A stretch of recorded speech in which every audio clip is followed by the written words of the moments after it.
Las Vegas, Nevada, the world's epicenter of entertainment, famous for wealth, lady luck, and second chances.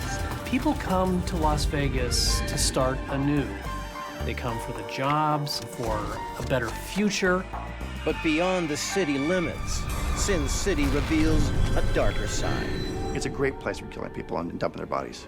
A thrilling investigation that pulls detectives into a dangerous world of high-stakes deception. It was worth several $1 million, and a number of people were in line to inherit that money. It was extremely suspicious. Where nothing is as it seems. You realize, my word, this whole thing is a tapestry of lies. And in the right place at the right time, investigators quickly learn that anyone is capable of anything. Behind that veneer of niceties, there's a cold-hearted killer who will kill you in a heartbeat.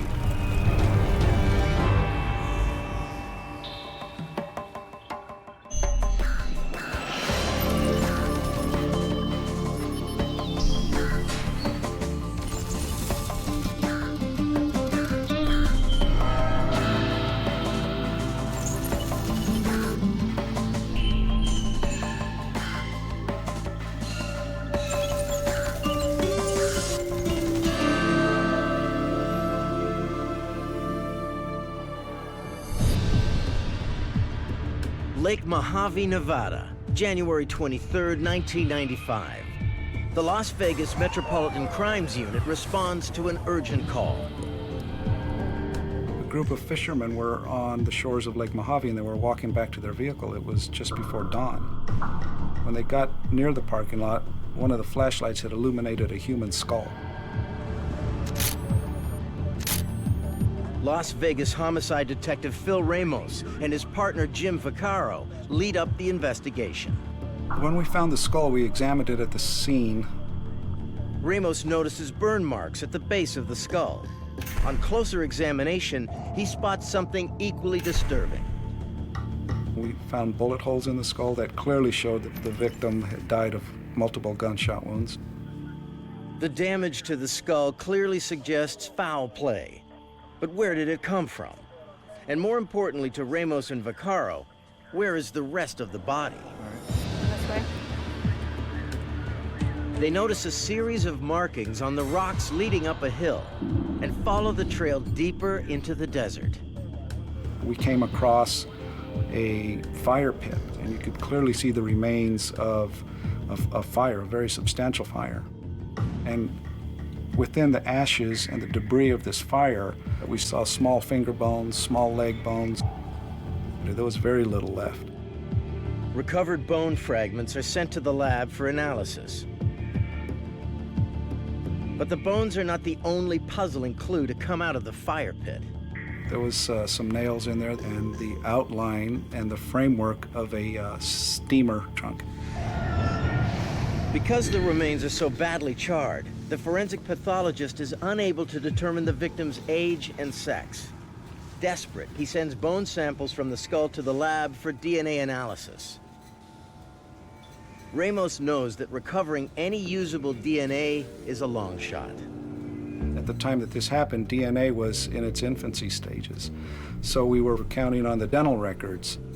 You can start looking at wear of teeth, calcification of the pulp canal or the nerve canal of the tooth. You can also look at the type of dentistry being done. We take x-rays post-mortem, and we are then able to see that pattern and match it to the pattern ante-mortem. But without existing dental records, he's unable to identify the victim. Investigators then turn to the metal fragments found at the crime scene. And piece by piece, forensic analyst Cherie Norman begins to rebuild the trunk. We could see the dimensions of it, and the framework was there, and the metal straps were there. Norman soon realizes that this is no ordinary trunk. We had an antique dealer look at the remains of this trunk, and they said, yeah, they looked at the nails, and they looked at the metal, and they looked at the pattern, and they said, this is a very old trunk. It's probably 70, 80 years old. It was described as an antique humpback trunk that we learned are pretty hard to find. Was the trunk used to transport the victim? If so, then investigators have one important question. How did the head survive this very intense fire when everything else was just burnt down to a crisp. Ramos gets his answer when the forensic pathologist makes a gruesome discovery. He looked at the base of the skull, where it had become separated, and he said, "It looks to me like there were cut marks on one of the vertebrae." The head was decapitated from the rest of the body. Bearing that in mind, investigators begin to reconstruct details surrounding the crime. The body obviously was stuffed into the trunk, and the head clearly was in there as well. The body was then dragged to the Nevada hillside, where the trunk was set on fire. The framework of the trunk exploded because of the fire. Then the skull somehow rolled away from the main fire and only suffered that small amount of thermal damage. Minimal damage to the skull provides a valuable piece of evidence. There we are, gentlemen. Number 3. We were able to get a firearms examiner to look at these bullet fragments. Marks on the bullet fragments are characteristic of a .22 caliber weapon, but it's a set of tiny grooves that catches the examiner's attention. He saw these unique rifling marks that are placed on the bullet when it passes through a silencer. In the case of a sound suppressor, now I like the term suppressor better than silencer because unlike the movies, these things don't really silence a gun, but they do reduce the sound by a fixed level. Certainly some of the older silence pistols, there were holes that were drilled in the barrel to control the velocity of the bullet, to keep it below the speed of sound. Those leave some fairly characteristic scrapes on the side of the bullet. Once they find what they suspect was the weapon that was used, then they can shoot that, trap the bullet, then compare the bullet with their comparative microscopes. But so far, there's no sign of that weapon. They had no murder weapon. They found the skull. There were holes in the skull. Looks like he was shot, but where's the gun? All they know for sure is that someone was shot execution style and dumped in the desert. Was this a mob hit? Police did look into the possible mob connection here. That suspicion is confirmed when investigators find an abandoned Cadillac in town. It was found in the parking lot of the Topless Club. This particular club had very close ties with known organized crime figures. In fact, it was owned by the mob. Investigators examine the car. I was hoping for some major piece of evidence in that car, especially maybe in the trunk or in the back seat. The detective's instincts pay off. In the trunk of the Cadillac, he discovers a loaded semi-automatic 12-gauge shotgun. But who did it belong to? Ramos immediately runs the license plate number and learns that the car belongs to a high-profile Las Vegas businessman. I recognize that. Yeah. Ron Ruden was a real estate man. He was very, very successful, made millions of dollars buying and selling residential real estate. Ron had a bit of a reputation around town. There was two aspects to Ron. He was a very well-respected real estate developer and known to be very keen and aware of business opportunities. He was also known to be somewhat of a player. Was Ron Ruden somehow involved in the Lake Mojave murder? There was always some questions about his real estate deals, whether they were on the up and up. When investigators contact his office, they are alarmed to hear that the successful businessman hasn't been seen in 3 days. My first reaction was, oh, there's something wrong here. Ron was a creature of habit, so when he didn't show up at work, his coworkers were immediately concerned.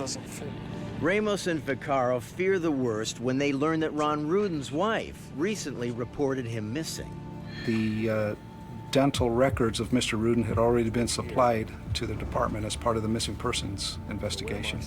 So the forensic examiner had the dental x-rays and he compared them to the teeth that were in the skull, and he was able to make a positive identification in a matter of minutes. It only took 10-15 minutes for them to say that's Ron Ruden's skull. Investigators finally have a victim. Once those remains were identified, there was a full-on murder case. But who would want to kill Ron Ruden? And why? His car was found in a parking lot behind a strip club. immediately raised suspicions that maybe the mob was involved, maybe something about the strip club was involved. What was it doing there? Detectives quickly learned that Ron Ruden was a man of many secrets. Everyone knew he made a lot of money. What did he do, and what deals did he have in the works, and who are these partners he's involved in? In his drive for ultimate power, did Ron Ruden, the big shot Vegas mogul, make a deal with the devil? And did the devil finally come calling? Deep in the desert hills of Nevada, police uncover the charred remains of real estate mogul Ron Ruden. Soon after, homicide detectives Phil Ramos and Jim Vaccaro also find his car, abandoned behind a Las Vegas strip club.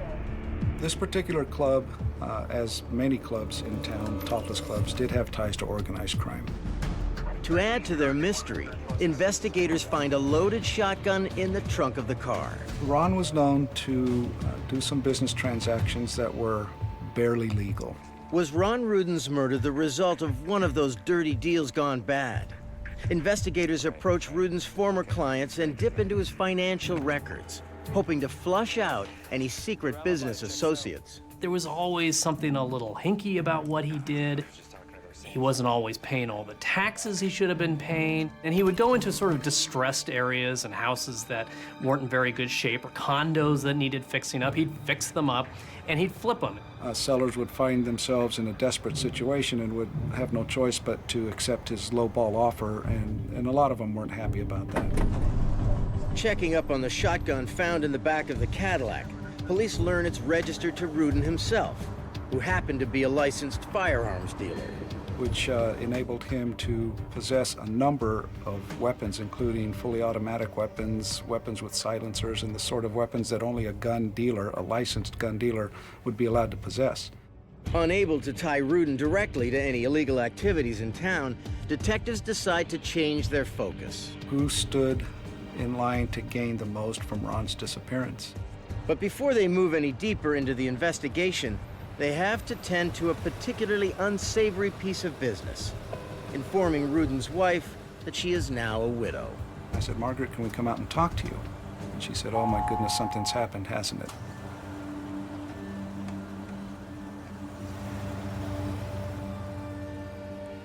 And we told her just exactly what was happening, that, you know, the missing persons case had been turned over to homicide, that we were homicide detectives, and we were anticipating that Ron had met with foul play. Margaret tells detectives that the last time she saw her husband alive was the night before she was scheduled to open her new business. She was getting ready for the grand opening, and he wanted to take her to the movies, and she was too busy to do that. So he told her that he was going to go to the movies or going to go do something by himself, and she said that was the last time she saw him. That night, when Ron didn't come home, Margaret was hardly surprised. She tells police that Ron would often take off without warning, especially around the anniversary of his former wife's death. Several years ago, around Christmas time, Peggy Ruden took her own life. She put a high-powered handgun, a .357 Magnum, up to her head and pulled the trigger. Oh my God. No. It was a horrible end to her life, and it left Ron devastated. Margaret explained to us that that's why he disappeared, was because he was having, you know, a bit of a depression over the suicide of his former wife. You know, the memories were just still there. Eventually, when Ron failed to return days later, Margaret finally contacted police. She reveals that in the days and weeks leading up to his murder, her husband was extremely paranoid.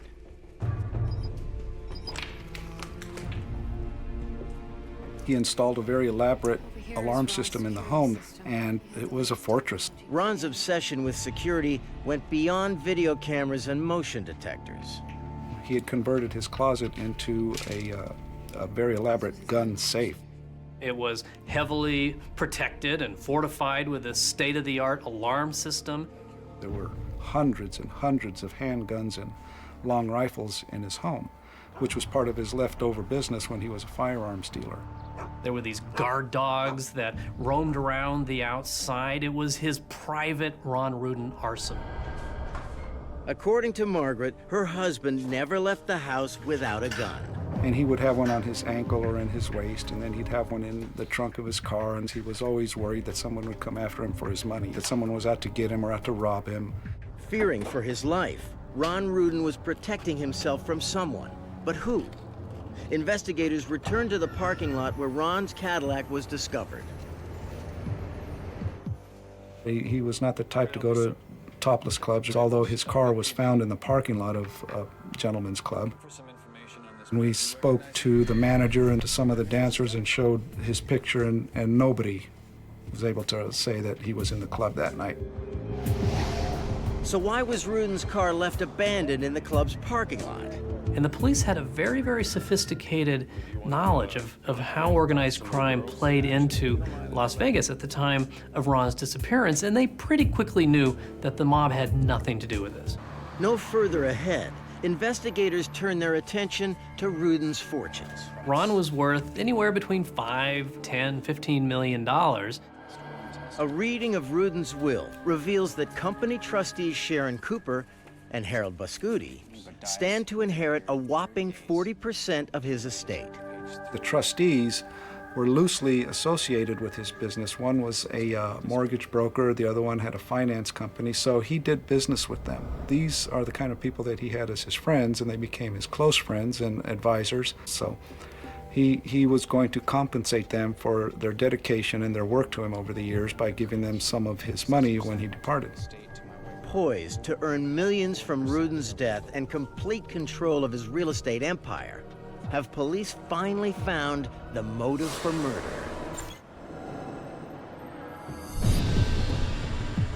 Las Vegas real estate businessman Ron Ruden has been brutally murdered.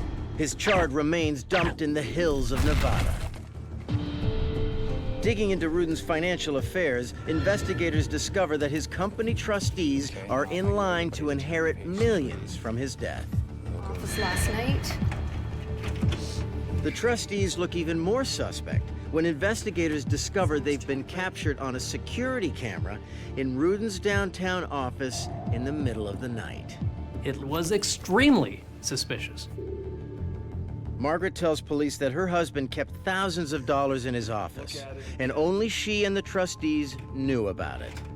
They were aware that Ron kept a lot of cash in a safe that he had in the office, so they went to that safe, took the money from there.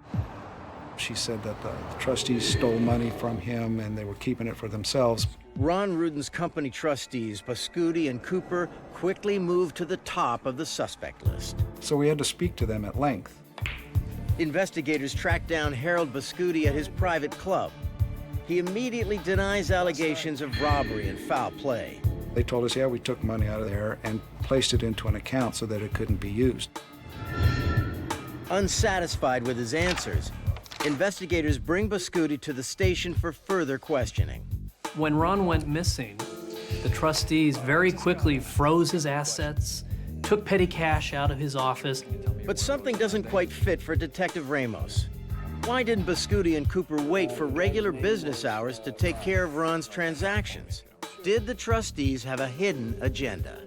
Cooper claims the $20,000 they took from Ron's safe was to finance the company payroll. Investigators aren't convinced. January 18th. Can you tell me I was away on business in San Francisco. whereabouts on that day? Well, from the 17th to the 22nd, I was in San Francisco on business. I was. Okay. The trustees have an airtight alibi. Plane tickets and hotel receipts confirm they were both in San Francisco on business. As Bascuti and Cooper move down the suspect list, a new witness steps forward. A woman claiming to have seen Ron the day he died. How do you know Ron? She was a realtor, and I think Ron had done some real estate transactions with her. Sue Lyles is heartbroken at the news of Ron's death. We learned that Ron was having an affair with a woman, Miss Lyles. Miss Lyles, his mistress, so to speak, didn't stand to gain a thing from Ron's death. She wasn't named in the will. She wasn't given any lavish gifts. She just didn't stand to gain anything. In fact, Sue Lyles is married with children and has everything to lose by coming forward.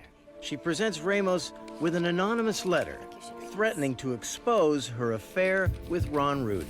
They were trying to find out, who would have known these details and how they came to know these details. If it wasn't Ron and if it wasn't Miss Lyles, who in the world else would know about these, sexual details of this affair? Investigators can only think of one person who might want to sabotage Ruden's secret liaison, his wife. You know Sue Lyles? Margaret isn't surprised to learn of her husband's latest indiscretion. Ron could not be faithful to his wife. He was having affairs with at least one woman and probably more. Under pressure, Margaret admits to writing the letter, a desperate last-ditch effort to save her marriage. It had to have been very difficult for Margaret. She knew that Ron was having an affair. And worse, she knew that this lady was not after Ron's money. She knew that it was an emotional attachment, which made it all the more hurtful. Grandma, are you coming? Yes, sweetie, I'll be right out, okay? Okay. Investigators decide to keep a closer eye on the bereaved widow and place her under surveillance. They soon learn that her life is wholly dedicated to running her own antique store and spending time with family. That is, until one afternoon, when she strays from routine and drives to a townhouse in downtown Las Vegas.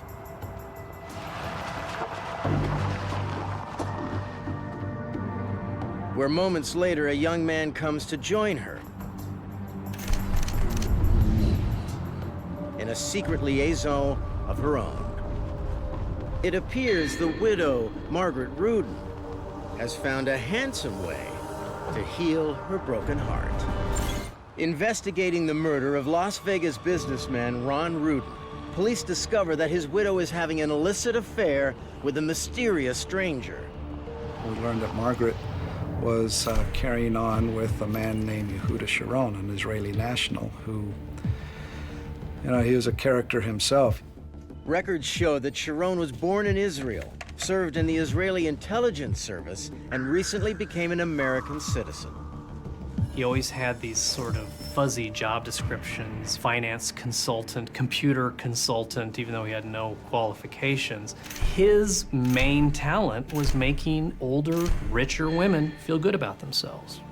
Sharon is what police called a gigolo. And he would become friendly with these older, lonely women and implicate himself in their lives and their finances. Detectives learn that the townhouse Margaret and Sharon were using for their affair is owned by Donna Cantrell, Margaret's younger sister. Margaret and her sister Donna Cantrell had a very complicated sister-sister relationship, and they would be close, extremely close, and then they would go years in which they wouldn't talk to each other. I'm Detective Ramos. This is Detective Vaccaro with the LVPD.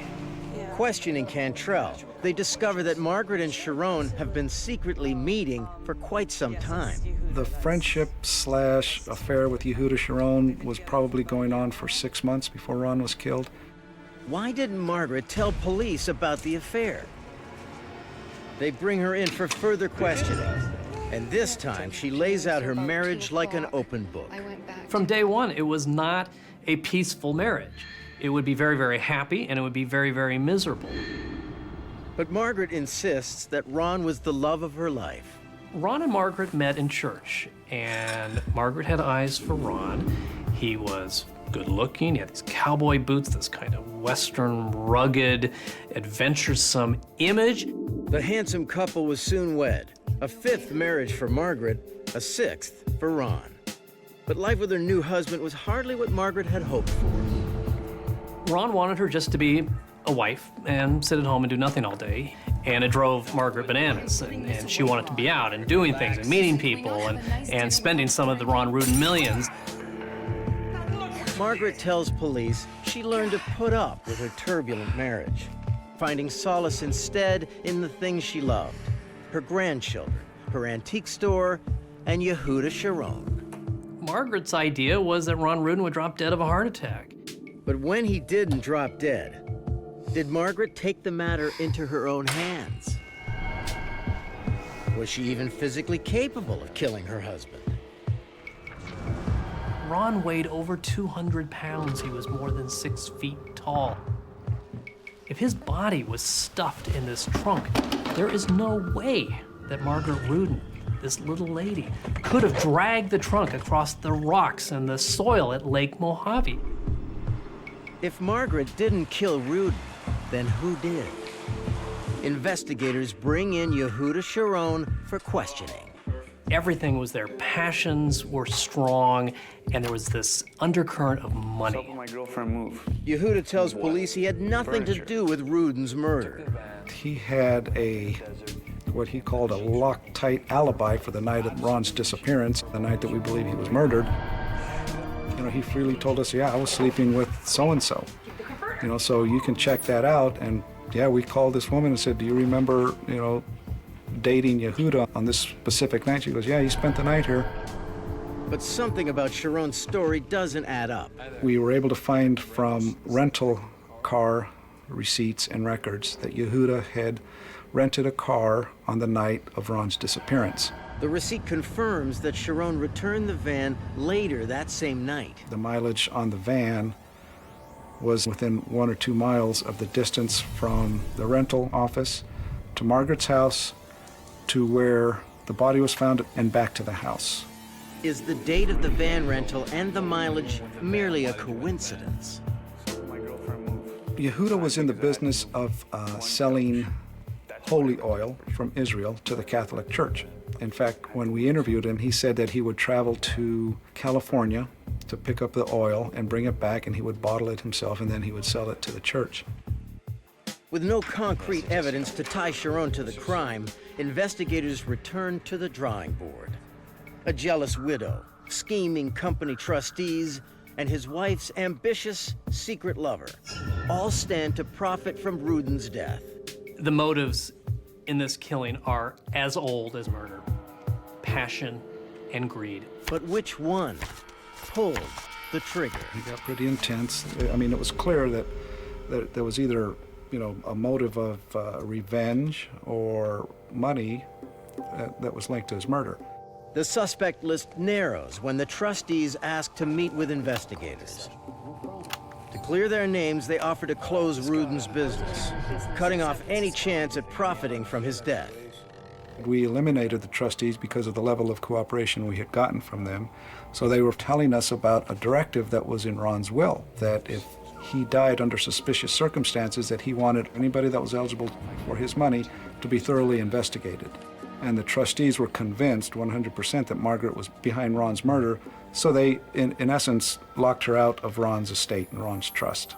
But investigators have no hard evidence tying Margaret Rudin to her husband's death, until a mysterious package found at the bottom of nearby Lake Mead blows the case wide open. After spending months investigating the murder of Ron Ruden, police narrow in on one suspect, his wife. But they have no concrete evidence to link her to the crime, until a man diving in nearby Lake Mead makes an unlikely discovery. He sees this bundle, picks it up, who knows, could be anything, brings it up, opens it up, and it is a gun with a silencer.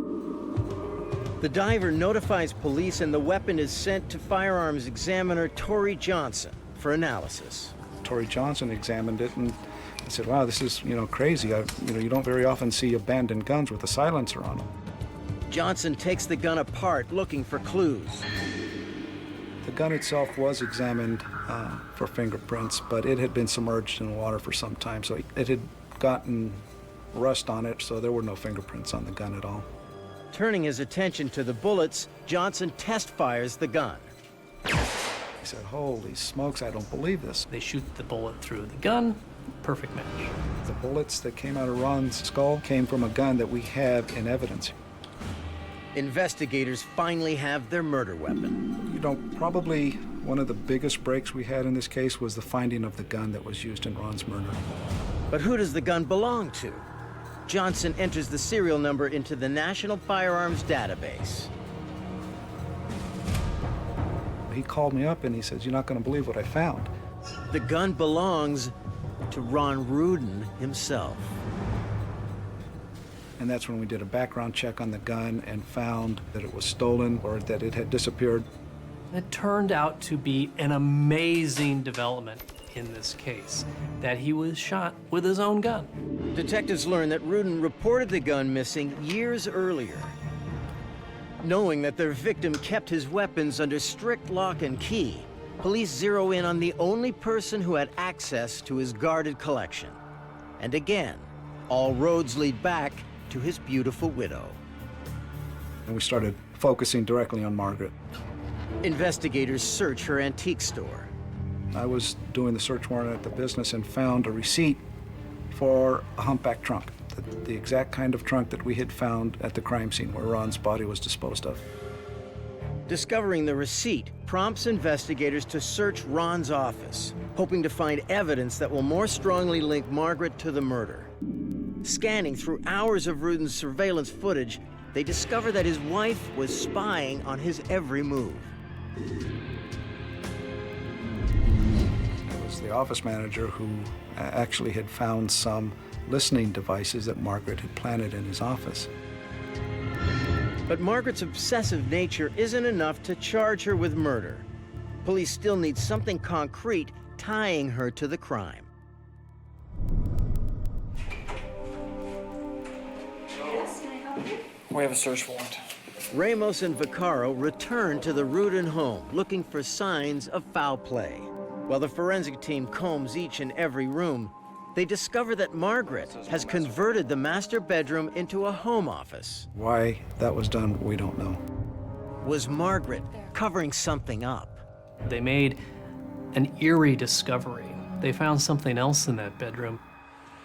Forensic experts discover traces of blood on the ceiling. The samples are rushed to the lab for DNA analysis. But the blood doesn't belong to Ron Ruden. And that was brain matter from Ron's previous wife, Peggy, who killed herself there. And it was one of the very eerie and very, very disconcerting discoveries during this case. The discovery once again lets Margaret off the hook. When pressed about the renovations to the bedroom, she claims she's just getting on with her life and making necessary changes. She wouldn't cooperate with us and she wouldn't talk to us. You know, everything was pointing towards her. The case stalls once again until a young man comes forward with new information. I think his mother kind of convinced him to finally talk to police. We were contacted by a young man named Augustine Lovato, and he was a day laborer who had been hired by Margaret to clean up the bedroom in the house. He was charged with taking that bed apart, stashing it, and pulling the carpet up. And while he was doing all this, he noted that on the carpet there was a really dark, smelly, gelatinous fluid underneath the carpet, and it smelled really bad to him. And he thought, boy, that's weird. That almost looks like blood. And he said to us, it just gave me the creeps. Margaret had Lovato repaint the walls, replace the carpet, and dispose of the bed. The bed and the mattress and the frame were taken to a dumpster. Well, he wasn't 100% sure what had gone on. I mean, he's just some guy who's being hired to clean up this house. He knows that it's creepy and something weird went on there. Led by Lovato, investigators head to the dumpster, hoping to find Margaret's bedroom furniture and any DNA evidence. And we went and looked for the mattress and the frame that he had described. But the dumpster has been recently emptied. Desperate to find the mattress and bed frame, Vaccaro and Ramos sweep the area. Is this a mattress? Yeah, that's it.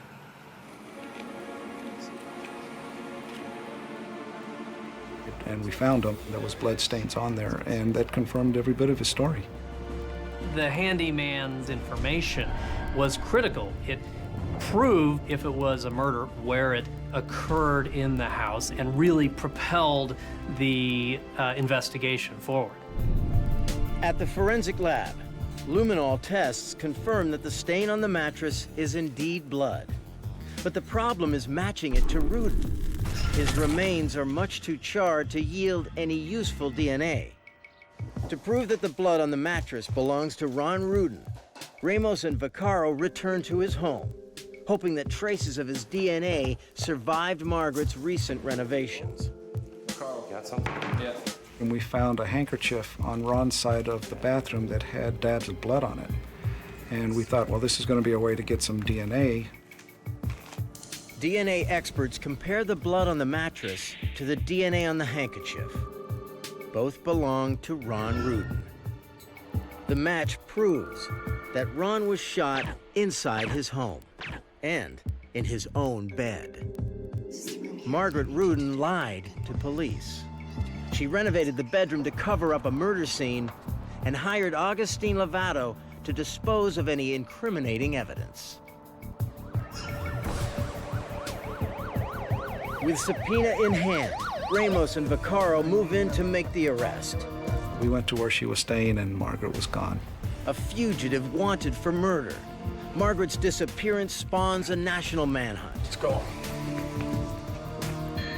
And suddenly, Ron Ruden's broken-hearted widow, his beautiful high society wife, and his cold-blooded killer is now on the run.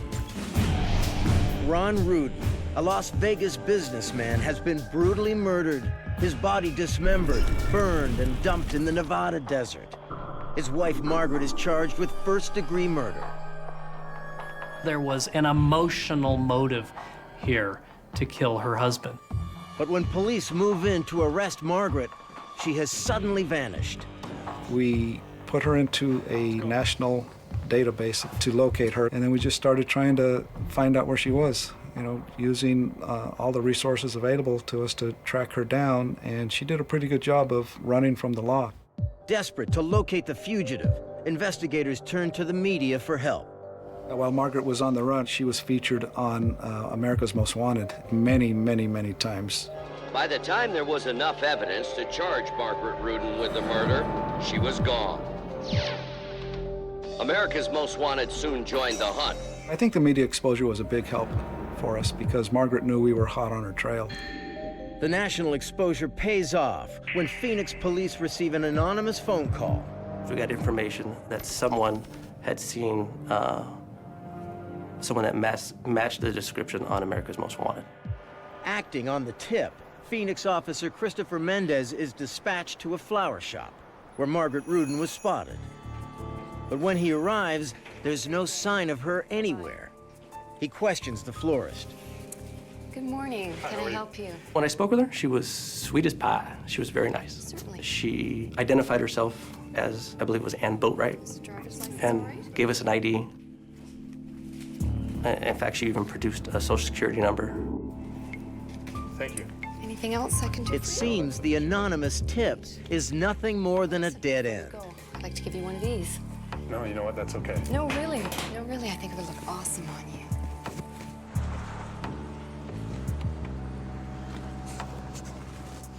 But something doesn't sit right with Mendez. The way she carried herself, how she walked, she looked like a lady of power.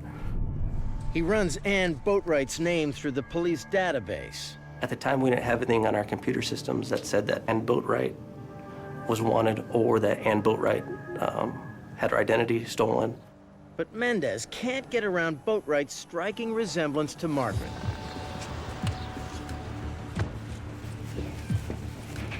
Where's that lady I was just speaking with? Annette, she's gone out back. The Phoenix police officer is too late. Desperate to locate their fugitive, investigators launch a citywide search. But somehow, once again, she manages to slip under the police radar. I believe what made Margaret Rudin so dangerous is that she's likable. Margaret developed into a social chameleon. She was charming, and so she could just blend in. She would stay on the run forever if she could have. Margaret was gone for about almost 2 years. She had a pretty sophisticated network of friends that were helping her avoid capture. Cut off from her husband's estate, police know that Margaret is short on cash and hunting for new targets. Margaret was a very charming lady, and if she really wanted to lay on the charm, she would bring on her Southern Belle accent, and it worked. especially on men. Investigators ramp up national media attention, splashing Margaret's face across America. Again, there was an airing on America's Most Wanted, and some people in the Boston area recognized her. The cops set up a surveillance on the apartment where Margaret was living. Undercover officers quickly learn that Margaret is up to her old tricks, already with a new and promising companion. She was able to charm this fireman and began living with him. While they're watching, they see a pizza delivery guy show up. With Margaret finally within their grasp, police make their move. You know, the cops, God bless them, this was a great piece of police work. They said, that's our way into the apartment. And her roommate opened the door, and they came in and heard Margaret running into the bathroom. So the cops crashed the apartment and found her hiding in the bathroom, and she was trying to cover up her face, and they opened up the door, and they said, "Margaret?" And she says, "Yes." And they said, "You know what this is about?" And she goes, "Yeah, it's about that Vegas thing." And, you know, game over. They called us, said, "We got your girl here." And, you know, I'll be honest, Jimmy and I high-fived and jumped on a plane and went out to Boston to get all the evidence that we could. Charged with murder, Margaret's story captures the attention of the American public. As prosecutors present their case to a grand jury, the compounding evidence is undeniable. Margaret Rudin is the only person who had access to steal the murder weapon. She owned a receipt for the purchase of a Camelback trunk found cremated with Ron Rudin's remains. And most damaging, she lied to police to cover up a murder scene in her home and hired a handyman to dispose of the bloody evidence. Proof positive that Ron Rudin was shot to death in his own bed. Convinced beyond a doubt, the jury finds Margaret Rudin guilty of first-degree murder. Prosecutors believe that Ron Ruden was shot in his sleep, that his wife put a .22 caliber pistol with a silencer and fired multiple times. In May 2001, Margaret Rudin is sentenced to life in prison with no chance of parole. But one question remains unanswered. The lingering question is, did Margaret have help? In life, Ron weighed over 200 pounds. He was more than 6 feet tall. If his body was stuffed in this trunk, there is no way that Margaret Rudin, this little lady, could have dragged the trunk across the rocks and the soil at Lake Mojave. Investigators have no physical evidence to prove she had an accomplice. Although they had suspicions, never arrested or charged anybody else. In this case, on January 19th, 2009, after a decade in prison and 2 attempts at appealing her sentence, Margaret Rudin is granted a new trial on the basis of incompetent defense. At present, the prosecution is appealing her request. Margaret had this odd view of herself, and she would write about it in her journal. It was like she was watching herself performing in what she called the play that is my life. Then reality finally set in. It finally hit her that she has been convicted of murder.